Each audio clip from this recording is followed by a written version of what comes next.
Hey, we got another knife review day. Today, we've got the Benchmade Mini Tagged Out.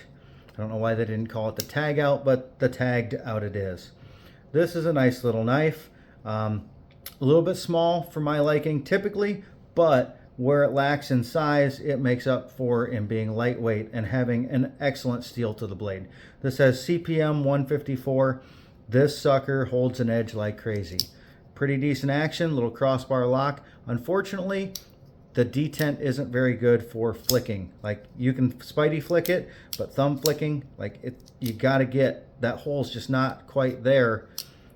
You really gotta get a good grip on it. I typically just flip it with the thumb stud or just roll it out nice and easy. This knife, you're looking at just over 7 inches front to back. And looks like we're sitting at right at 3 inches of blade, maybe just a hint over. The CPM 154, excellent steel. Don't know the heat treat they got on it, but what they did works. This knife itself, fully field dressed, skinned and deboned my deer this year. Had a little bit of dulling to it in a couple spots from where it was rubbing on bones.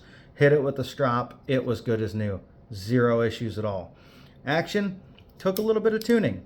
When it came to me, it is on washers, so it does have a little stick to it until you tune it, at least on this one. Once I tuned it, got it broke in, and after I cleaned it, actually, it worked even better. But now it's got pretty good action. Took a little bit of work to get it there. The grivery, not sure what I think of it. It held up really good for the beatings that I put it through. It does have a lot of milling inside, but if you've got grivery, do you really need to mill all that out? Do we really need it to be that light? I don't know. If I got to put a lot of torque to this thing, don't know how it would hold up, but during the work that I put into it, it worked pretty well. Carry profile, or carrying this knife, I should say. The pocket clip, again, just a touch larger on the bill right there. Could use a little bit more there. Got to work to get it into the pocket. Sometimes it does catch. It does have the Benchmade standard steel clip, but it's a pretty thin knife. I mean, we're looking at, without counting in the pocket clip, 3/8 of an inch. Doesn't take up a whole lot of space, and of course it's pretty short. So super lightweight, barely know it's in your pocket, almost too light in that respect, but does slide in and out nice as long as you can get that pocket clip over the thicker material. Works great that way. I give carry profile about a 7 out of 10. Ergonomics, although it is just barely 4 fingers, it is still 4 fingers. For being this small of a knife, it does hold really well. You can choke up on it, you can do whatever you need to.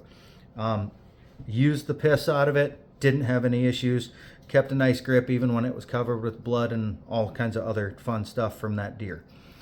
Blade, extremely sharp, holds an edge for a long time, absolutely love it. So, ergonomics on this one, 7 out of 10. No problems with it whatsoever. Action, a little bit of work with some tuning, but after you get it tuned, 7 or 8 out of 10. No problem. All in all, this knife, when I first got it, first handled it, first started carrying it, I gave it about a 5. Wasn't very happy. It wasn't until I got it to use it and really put it to work that it started to shine for me. That bumped it up to an overall of a good 7 out of 10, no problem at all. To make it a 10 out of 10 on my list, you got to be pretty good. But there are some stinkers in there that really didn't make it very far. Those will be coming at a future date.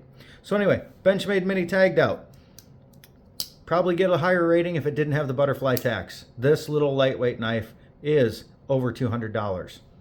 Ridiculous.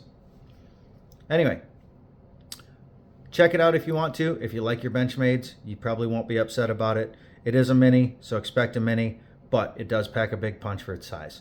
So check it out and have a good day.